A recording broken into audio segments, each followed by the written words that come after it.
வணக்கம் நண்பர்களே. வாழ்க்கையில் கதை என்பது இன்றியமையாத ஒரு அம்சமாகிறது.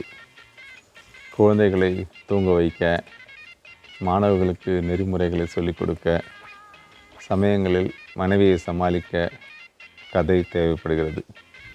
நமது செவ்வாய்க்கிழமை மாலைகளை சுவையுள்ளதாக மாற்றுவதற்கு நம்முடைய கதைகள் பயன்படுத்தி கொண்டு இருக்கிறோம். தொடர்ந்து கதைப்போம் நண்பர்களே. வணக்கம் நண்பர்களே. போன வாரம் ஒரு அம்மாவுடைய கதையை பார்த்தோம். இந்த வாரம் நம்ம ஒரு பாட்டியுடைய கதையை பார்க்கலாம். கதைக்குள்ளே போகிறதுக்கு முன்னாடி ஒரு ஒரு குட்டி கதை ஞாபகம் வந்துச்சு எனக்கு. ஒரு நாட்டில் ஒரு ராஜாவுக்கு திடீர்னு பெருசுங்க மேலாம் கோவம் வந்துச்சு. என்ன காரணம்னு தெரியல. 60 வயசுக்கு மேலே இருக்கிற பெருசுங்கெல்லாம் என்ன மாதிரி ஆளுங்களெல்லாம் கொண்டு போய் காட்டில் விட்டுடுங்க, அவங்க எப்படி நாங்கள் பழச்சிட்டோம் அப்படின்ட்டாரு. சில பேர் இதுக்காகவே காத்திருந்த மாதிரி கூப்பிட்டு போயிட்டாங்க. நிறைய பேர் அழுதுனே கூப்பிட்டு போனாங்க. எல்லாம் போச்சு. ஒரே ஒரு பையன் மட்டும் அவங்க தாத்தா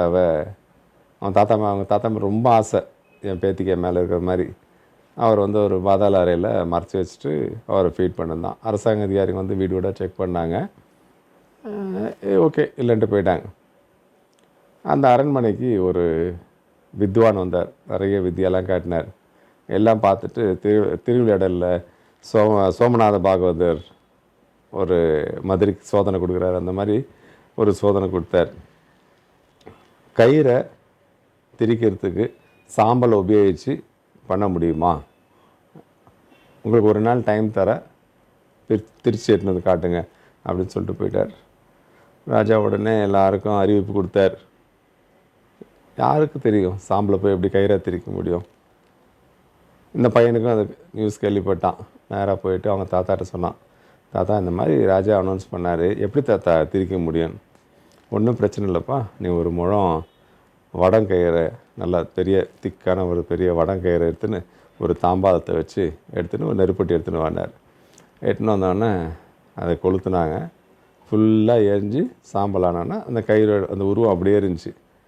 தம்பி, இதை ஆட்டாமல் கொள்ளாமல் நேராக கொண்டு போயிட்டு அரசர்கிட்ட காட்டு அப்படின்னா. அரசரை கொண்டு போய் காட்டின உடனே பயங்கர ஆச்சரியம் எல்லாருக்கும். அந்த வித்வான் வந்தோடனே, ஓ, உங்கள் நாடு நல்ல அறிவாளி நாடு தான் அப்படின்னு பாராட்டிட்டு போயிட்டார். அரசருக்கு ரொம்ப மகிழ்ச்சி. நம்ம எல்லாருடைய மானத்தை நீ காப்பாற்றிட்டியப்பா அப்படின்னு சொல்லிட்டு, சரி எப்படி உனக்கு இந்த ஐடியா வந்துச்சு அப்படின்னு கேட்டார். இந்த பையன் பயந்தான். இல்லை தைரியமாக சொல்லு, என்ன உனக்கு எப்படி இந்த ஐடியா வந்துச்சு உனக்கு? அப்புறம் தயங்கி சொன்னான், எங்கள் தாத்தா சொன்னாருன்னு. தாத்தாவா? எப்படி உனக்கு? ஏது தாத்தா அப்படின்னா உண்மையை சொல்லிட்டான். அப்போ தான் அரசர் யோசித்தார், பெருசுங்கெல்லாம் நாட்டுக்கும் வீட்டுக்கும் ரொம்ப முக்கியம் அப்படின்னு எல்லா பெருசுங்களையும் திருப்பி கூட்டினு வந்து வீட்டில் வைக்க சொல்லிட்டாராம். அந்த மாதிரி அதாவது ஒரு பாட்டியோட கதையை பார்க்கலாம். கதையோட பேர் எலி தோஷம்.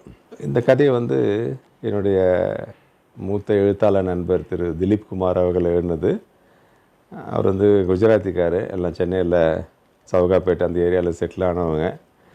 சென்னையில் கிரியா பப்ளிஷர்ஸ் அப்படிங்கிற ஒரு பப்ளிஷர்ஸ், கிரியா ராமகிருஷ்ணன் ஒரு ஐயா நடத்தியிருந்தார். ஐயா இப்போ நம்ம கூட இல்லை. அந்த பப்ளிஷர்ஸில் இவர் இன்சார்ஜாக இருந்தார்.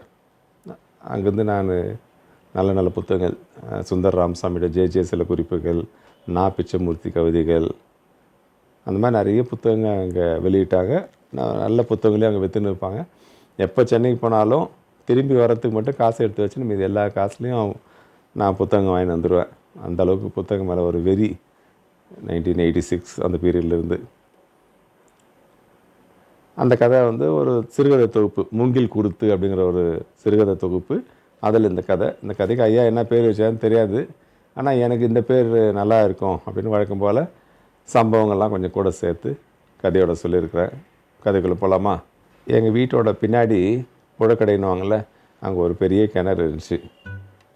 வீடுன்றது பார்த்திங்கன்னா போர்ஷன் தான், 12 போர்ஷன். கீழே ஒரு 6 போர்ஷன், மேலே ஒரு 6 போர்ஷன்.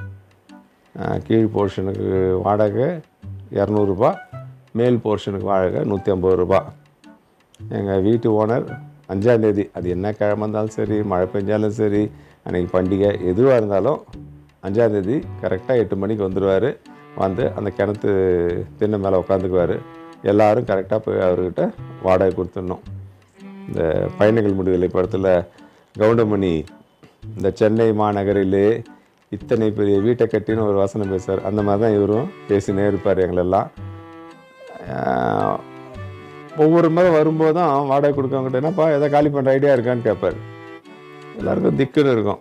இல்லை 2 பேர் கட்டினே இருக்கிறாங்க வீடு, காலி பண்ணுற மாதிரி தான் நான் அவங்களுக்கு சொல்லிவிடுவேன்.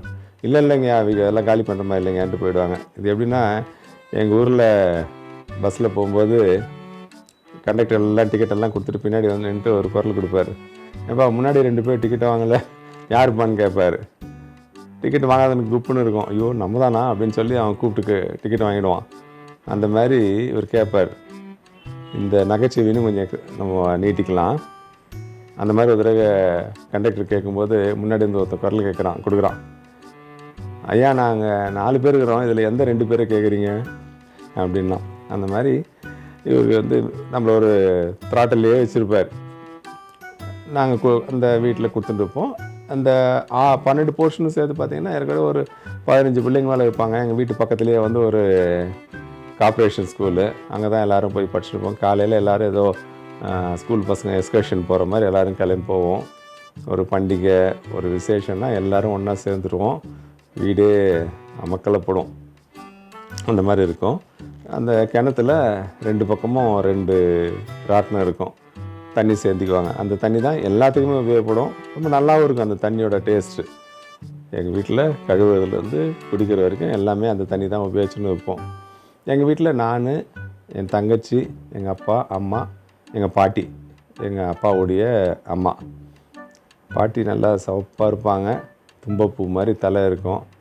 அவன் காலையில் எத்தனை மணிக்கு எழுதுகிறானே தெரியாது. நான் 6 மணிக்கு எழுதும் போய் பார்த்தா குளித்து முடித்து அவங்களுக்குன்னு ஒரு மர நாற்காலி இருக்கும், அதில் உட்காந்துருப்பாங்க. இந்த பூண்டு வெங்காயம் காய்கறி எல்லாம் அம்மா கொடுத்தாங்கன்னா எல்லாத்தையும் க்ளீன் பண்ணி கொடுத்துன்னு இருப்பாங்க. 4 மணிக்கெலாம் எழுந்து கிணத்தடியில் அம்மா அந்த பாட்டி அம்மா குளிச்சுடுவாங்க. நிறைய ஆண்கள்லாம் அங்கே தான் குளிப்பாங்க. அங்கேயே வந்து 3 பாத்ரூமும் 3 லெட்ரின் இருக்கும்.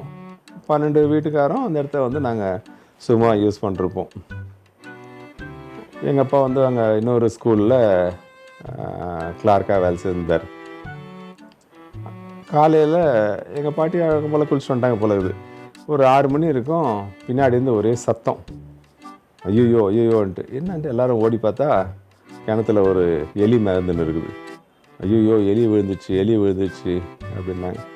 ஆளுக்கு ஒரு யோசனை. ஒருத்தர் சொல்கிறாரு கயிறு கட்டி உள்ளே இறங்கி எடுக்கலான்றாரு. ஆனால் கிணறு வந்து கொஞ்சம் பெரிய கிணறு, பயமாக இருக்குது. ஆம்புலன்ஸுக்கு ஃபோன் பண்ணலான்றாரு, ஒருத்தர் போலீஸுக்கு ஃபோன் பண்ணலான்றாரு, ஒருத்தர் தீ அணைப்புத்துறைக்கு சொல்லான்றாரு.